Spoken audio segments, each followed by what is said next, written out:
দীপাকে চুরির অপরাধে ধরে গেল পুলিশ। হ্যাঁ বন্ধুরা, আমরা এমনটাই দেখতে পাবো অনুরাগের ছোঁয়া ধারাবাহিকের আজকের পর্বে। ইভেন্টে যখন সবাই ব্যস্ত হয়ে পড়ে তখন দীপা পা পিছলে পড়ে যেতে থাকে। তখন দীপাকে ধরে ফেলে স্বাক্ষরবাবু, আর এই বিষয়টা সূর্যকে খুব কষ্ট দেয়।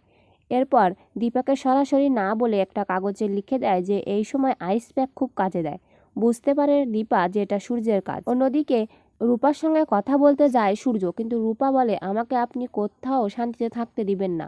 তখন স্বাক্ষরবাবুকে বলে বাবা আমাকে বাড়ি নিয়ে চলো, আমি এখানে থাকবো না। অন্যদিকে জয় বড় একটা গহনা সেরে ফেলে, আর তখন সেখানে দীপা আসাতে গহনাটা দীপার ব্যাগে সে সেরে নেয়।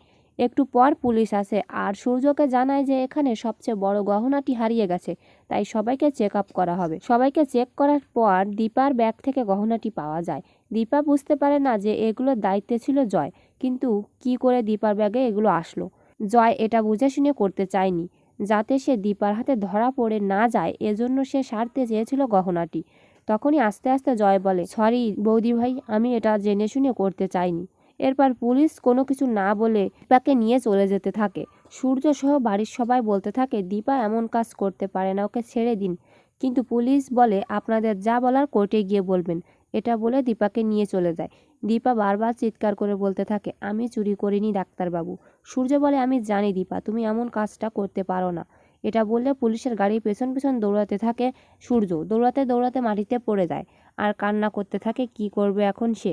ওদিকে বাড়িতে চারু তার মা বাবার জন্য কান্না করতে থাকে আর চারুকে সান্ত্বনা দিতে থাকে সোনা। তো বন্ধুরা, দীপা কি নিজেকে নির্দোষ প্রমাণ করতে পারবে? কমেন্ট করে জানিয়ে দিন আপনাদের মতামত।